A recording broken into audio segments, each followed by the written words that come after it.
علماء دیوبند پہ الزامات لگے۔ یہ المحنت کا میں پس منظر آپ کو سمجھا رہا ہوں احسن طریقے سے۔ احمد رضا خان مولانا ہیں، ہم مانتے ہیں، اس کا تھوڑا انکار کر رہے ہیں۔ ہم ادب کرتے ہیں، بے ادبی بھی نہیں کرتے۔ ہمارا اختلاف شخصیت سے نہیں ہے، ذاتیات سے نہیں، نظریات سے ہے۔ مولانا احمد رضا خان 1906 میں مکہ مکرمہ کے حج کے لیے وہاں سے مدینہ منورہ بھی گئے اور حرمین کے علماء سے ملے اور ان کے سامنے ایک تحریر اردو کی اس کا عربی میں ترجمہ کر کے پیش کیا۔ ہمارے اکابر علماء دیوبند پہ انہیں 4 بنیادی اعتراضات لگائے۔ ایک اعتراض تھا مولانا قاسم نانوتوی رحمۃ اللہ علیہ کی تحذیر الناس پہ، کہ مولانا قاسم نانوتوی رحمۃ اللہ علیہ نے تحذیر الناس میں انکار کیا ہے ختم نبوت زمانی کا۔ دوسرا الزام لگا مولانا رشید احمد گنگوہی پہ کہ انہیں فتاوی رشیدیہ میں لکھا ہے کہ اللہ تعالیٰ جھوٹ بولتے ہیں۔ تیسرا الزام لگا مولانا اشرف علی تھانوی پر کہ انہیں حفظ الایمان میں لکھا ہے کہ نبی پاک کا علم زید، عمر، بکر حتیٰ کہ مجنون، پاگل اور جانوروں کے برابر ہے۔ چوتھا الزام لگایا حضرت مولانا خلیل احمد سہارنپوری پر کہ ان براہین قاطعہ میں لکھا ہے کہ ابلیس کا علم حضور پاک سے زیادہ ہے، الیاذ باللہ۔ حرمین کے علماء نے فتویٰ دیا اگر یہ باتیں ٹھیک ہیں، اگر یہ باتیں ٹھیک ہیں جو اس کے لکھنے والے کافر ہیں اور دائرہ اسلام سے خارج ہیں، اور ہم بھی یہ کہتے ہیں کہ جس کا یہ عقیدہ ہے وہ دائرہ اسلام سے خارج ہے اور مرتد ہے، یہ بات ہم بھی کہتے ہیں۔ احمد رضا خان نے پھر ایک کتاب لکھی حسام الحرمین علی منحر الکفر والمین۔ حسام کہتے ہیں تلوار کو، حرمین حرم کی تثنیہ ہے مکہ مکرمہ اور مدینہ منورہ، منحر کہتے ہیں گردن کو، شارک کو، اور کفر کو کہتے ہیں، مین کہتے ہیں فسق کو۔ حرمین کی تلوار کفر اور فسق کی گردن پر، یعنی یہ کافر بھی ہیں، فاسق بھی ہیں، اور حرمین کی تلوار ان پہ چلی ہے۔ یہ کام اتنے خفیہ طریقے سے کیا کسی کو پتہ نہیں چلا۔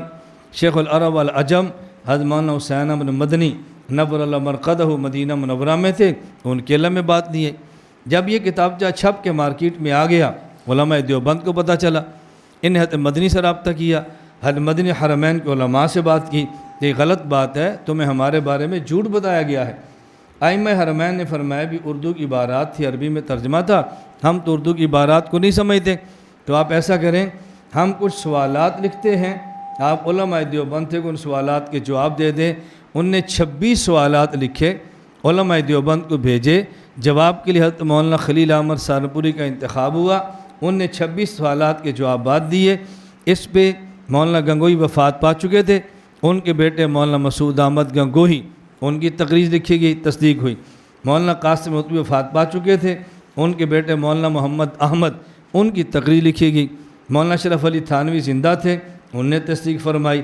مولانا سہارنپوری خود لکھنے والے تھے، تصدیق کی ضرورت نہیں تھی۔ شیخ الہند رحمہ اللہ نے تصدیق اس پر فرمائی، مفتی کفایت اللہ دہلوی نے تصدیق فرمائی، مولانا عبدالرحیم رائے پور نے فرمائی۔ 24 علماء دیوبند کے اور 6 علماء مکہ کے، 25 علماء مدینہ منورہ کے، 3 علماء دمشق کے، اور کچھ علماء غالباً 6 سے 14 کے لگ بھگ مصر کے تھے، ان لوگوں نے تصدیق فرمائی، اور یہ کتاب التصدیقات لدفع تلبیسات کے نام سے آئی، اور بعد میں نام رکھا گیا المحنت المفند۔ محنت کا معنی ہندی تلوار ہے، مفند کا معنی باطل ہے، یعنی باطل پہ ہندی تلوار۔ حسام الحرمین کا مستقل جواب میں نے حسام الحرمین کا تحقیقی جائزہ کے نام سے دیا ہے، اگر ابھی باہر موجود ہو تو لے لو، وگرنہ مرکز سے منگوا لو۔ پھر یہ المحنت علی المفند پر اعتراضات کیے تھے، اس کا جواب بھی ہم نے دے دیا ہے۔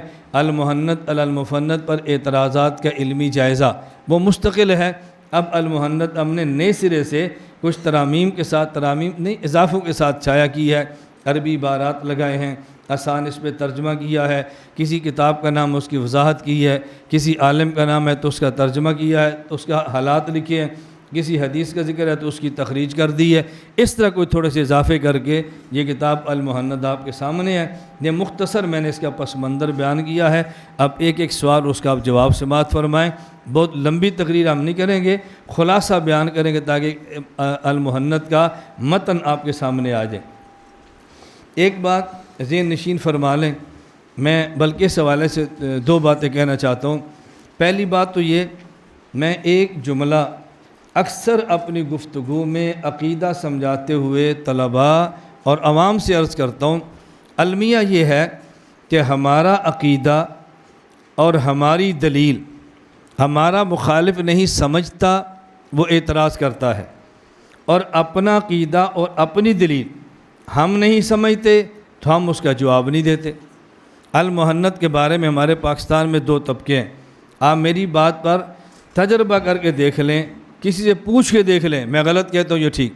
جو المحنت کے مخالف ہیں نا، آپ ان سے قسم دے کر پوچھ لو بھی آپ نے المحنت الف سے لے کر یا تک پڑھی ہے؟ وہ کہیں گے نہیں۔ جو المحنت کا دفاع کرتے ہیں نا، آپ ان سے پوچھو آپ نے کبھی المحنت پوری پڑھی ہے؟ وہ کہیں گے نہیں۔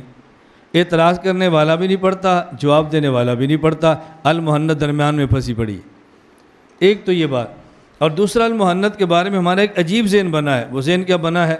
بعض حضرات کہتے ہیں المحنت پر زور نہ دو، یہ ایک وقتی ضرورت تھی جو ہمارے علماء نے لکھی ہے، یہ مستقل کتاب نہیں ہے کہ آپ اس پر زور دو۔ میرے بھائی یہ توجہ رکھنا، ایک ہوتا ہے عقیدہ اور نظریہ، اور ایک ہوتا ہے عقیدہ اور نظریہ کو پھیلانے کے لیے پالیسی اور طریقہ کار۔ عقائد اور نظریات نہیں بدلتے، پالیسی اور طریقہ کار بدلتے ہیں۔ المحنت علماء دیوبند کے عقائد کی کتاب ہے، علماء دیوبند کی پالیسی اور طریقہ کار کی کتاب نہیں ہے۔ یہ اس وقت میں ایک طریقہ تھا اور اب یہ دور ختم ہو گیا۔ عقائد ہمیشہ رہیں گے، پالیسیاں وقت کے ساتھ بدلتی رہیں گی، نظریات ہمیشہ ایک جیسے رہیں گے، اور طریقہ کار وقت کے ساتھ ساتھ تبدیل ہوتا رہے گا۔ کل ضرورت تھی تو قاص علوم کی عمارت وہ تھی، بڑھ گئی ہے تو آج ضرورت وہ ہے۔ قاص علوم میں پڑھائے جانے والے علوم بدلے ہیں یا بلڈنگ بدلی ہے؟ جی، پڑھانے والے استاد آتے جاتے رہیں گے یا علم بھی بدلتا رہے گا؟ ایسے کبھی نہیں ہوتا۔ قرآن وہی رہنا ہے، حدیث وہی رہنی ہے، فقہ وہی رہنی ہے، منطق وہی ہے، صرف وہی ہے، نحو، یہ سب وہی رہنے ہیں۔ اس لیے عقائد نظریات نہیں بدلتے، پالیسیاں بدلتی ہیں۔ ہم ہر بات کو پالیسی کا حصہ بنا دیتے ہیں، وقتی ضرورت ہی بس ختم ہوگی، تم پھر بھی المحنت میں لگے ہوئے ہو۔ کبھی المحنت عقائد کی کتاب ہے، عقائد کبھی نہیں بدلتے۔